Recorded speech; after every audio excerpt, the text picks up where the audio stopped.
Hello, this is the chapter reading for Fool Me Twice by Gledé, Browne, Kabongo. Chapter 1. A sudden jolt of panic hits me when they arrive at the trendiest restaurant and cafe in town.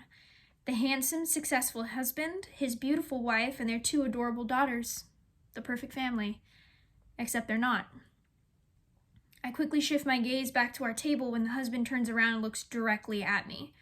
My fingers tighten around the steaming cup of green tea as I force my brain to focus on the ambiance surrounding me.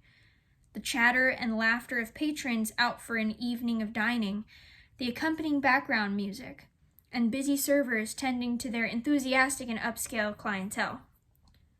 "What's wrong? You look like you just saw a ghost," my husband, Jason, quips. I knock over the cup, spilling my tea.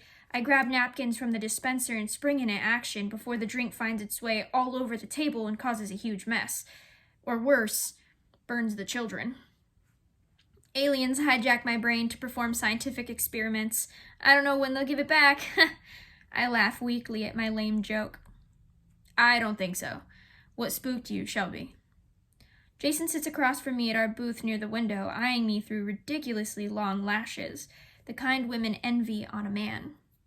The tube-shaped lantern dangling over our table illuminates his deep bronze complexion and Blair Underwood-like features that appear as though a makeup artist gave him a velvet matte finish. Our daughter Abigail is texting friends. Her stylish bob covers most of her acne-free face and large, expressive doe eyes, so like mine. Miles, a mini version of his father and quite tall for his 11 years, gripes about his food, his peevish behavior grating on my already frayed nerves. "I'm fine," I assured Jason. "Just had a sudden flash of all the work piling up. I'm drowning, frankly.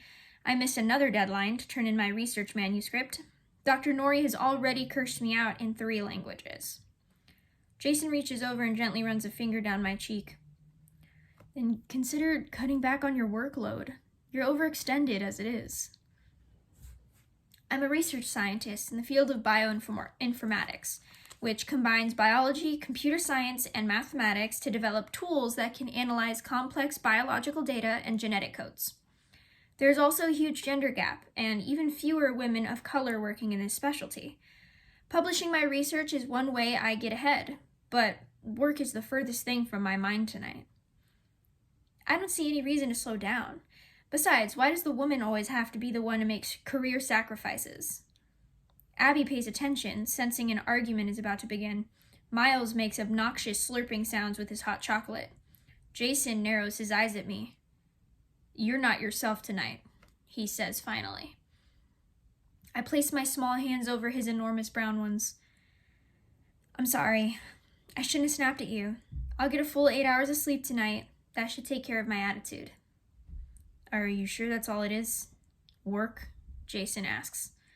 I must tread carefully. It's not a good idea to get defensive, especially since I'm keeping secrets that could destroy my family. When my cell phone rings, I'm grateful for the distraction that saves me from having to tell more lies. I reach for my phone in the side pocket of my bag and glance at the screen.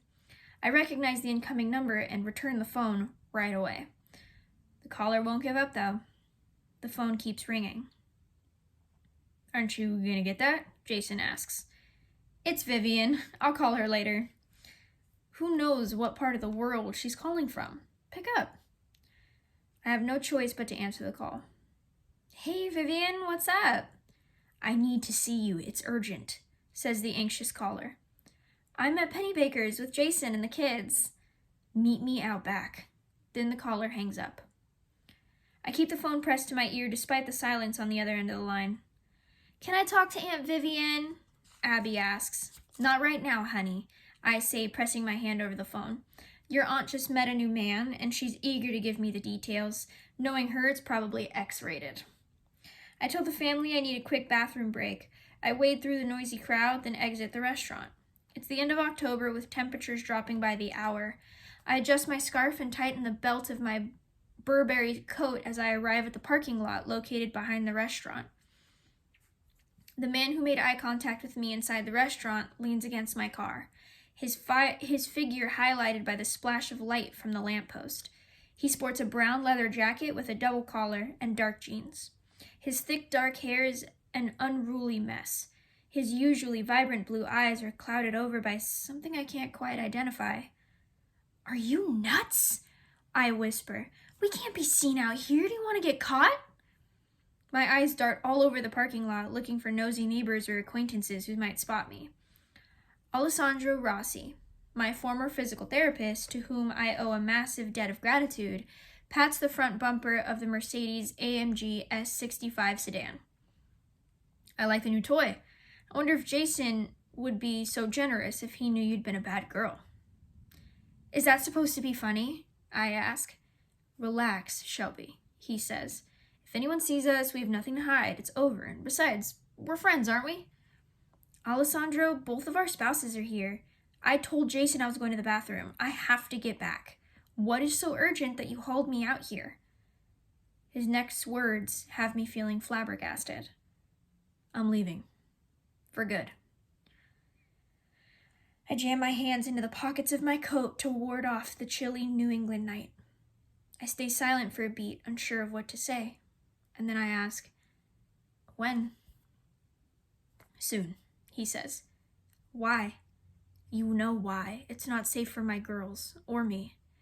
"Did something happen?" "Isabella slapped Morgan across the face, after I warned her not to," he says, clenching his jaw. "I'm so sorry, Alessandro. How are the girls?" "They're terrified of their own mother. That's why I need your help."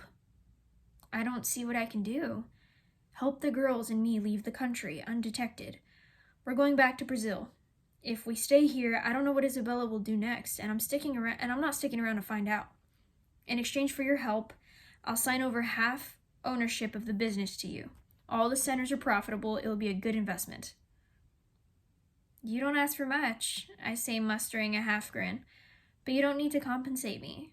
You built that business from nothing, and you should continue to be the sole owner, no matter where you end up."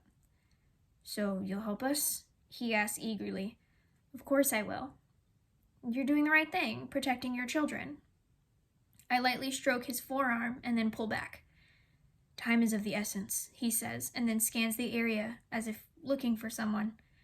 "Well, I need time to pull some resources together, and you haven't told me the plan yet," I remind him. "We don't have much time because something bizarre is going on, and I want the girls and me gone as soon as possible." "What do you mean by bizarre?" "Strange phone calls. The person hangs up whenever I answer. I also think someone's following me. Mostly on my way to or from work. That's why I wanted to meet out here. When I saw you inside the restaurant, I thought I should take advantage of the opportunity to talk." "Do you think Isabella could be behind this?" I shudder, and the tiny hairs at the back of my neck stand at attention. "I don't know anything for sure," he says. I'm sorry I called you out here like this, but you're the only person I trust." "Okay, then we should avoid contact. I'll do what I can on my end and then hand things over to you." Alessandro lets out a deep breath as if he's been holding it since the conversation began. "Thank you. And you'll let me know if you run into any trouble. I would never forgive myself if something happened to you." "Chill out, Alessandro. Nothing's gonna happen to either one of us." Chapter 2. As I pull down the visor to shield my eyes from the sun's glare, a black SUV cuts in front of me. I slam on the brakes hard. The driver behind me aggressively beeps his car horn. He misses rear-ending me by a split second. The stench of burned rubber floats in the air, triggering bad memories. I can't get into another accident. The last one nearly killed me. Then, just like that, the SUV switches lanes. I breathe in and out to collect my bearings, then accelerate before the driver behind me honks again. When I check my rearview mirror, I can't believe my eyes. The SUV's on my tail and gaining speed. My gut tells me the earlier run-in was no accident. I rev the V12 engine of the Mercedes to put some distance between us, then switch to the opposite lane. I'm on the Framingham stretch of Route 9, a major east-west highway in Massachusetts, only 20 minutes from my hometown of Castleview. My pursuer also switches to the opposite lane as I do. I'm nervous now. This isn't some This isn't some kid out joyriding. I'm being chased on purpose. Stay calm, I tell myself. Take deep breaths. The SUV remains on my tail and I can't shake it. The driver must have a sixth sense. He anticipates all my moves. The Wesley police station is only minutes away, and I contemplate exiting the side street that would lead me there. I switch lanes again to take the exit, and to my surprise, the car speeds past me and disappears around the bend in the road. I exhale and loosen my hands on the wheel. My heart pounds louder than Miles wailing on his drum set. My cell phone rings. I fumble for it on the passenger seat and swipe to answer without taking my eyes off the road. Hello? There's no answer. Is anyone there? I ask. Silence. I hang up. I'm speeding now, eager to make the appointment I can't miss. I turn over the strange encounter in my head. Why did the SUV suddenly back off? Why do I have this strong feeling that the driver was a man? And why was he tailing me? I feed the parking meter with coins and take in the quaint village feel of the area with its boutiques, restaurants, businesses, and parked cars lining the street. I stand at the entrance of Citibank in the town of Wellesley, home to this distinguished Wellesley College. Nervous energy overtakes me as I contemplate whether I'm doing the right thing, considering what Alessandro told me a few days ago and now my recent run-in with an unknown driver. I'm only a few minutes late for my appointment with Andrew Clark. Andrew is built like a tank, his massive chest tugging at the buttons of his expensive dress shirt. The volunteer firefighter and my personal banker came into my life 5 years ago and has been my go-to guy for many financial matters, both simple and complex. Motion detected at the front door. Andrew ushers me into his third-floor office with dark red and gold oriental carpeting and a giant oak desk at its center.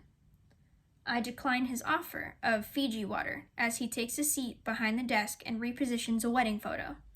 I remove my gloves, undo the top 2 buttons of my coat, and take the seat across from him. It's always a pleasure to see you, Shelby. How's the family? Abby has a major crush on Ty, although she won't admit it to me. I think she's falling for him. Miles wants to play football. I'm glad the boy's fearless and willing to try anything, but I wish he would pick something and stick to it. They grow fast, Andrew says. Before you know it, Abby will be off to college. Are you still pushing her to pick Duke? You bet. I have to save her from her father's influence, though. He keeps telling her she can go to any college she wants, and I agree. As long as it's my alma mater. We both chuckle, but it's time to shift my attention to more serious matters. Do you have what I asked for? Yes.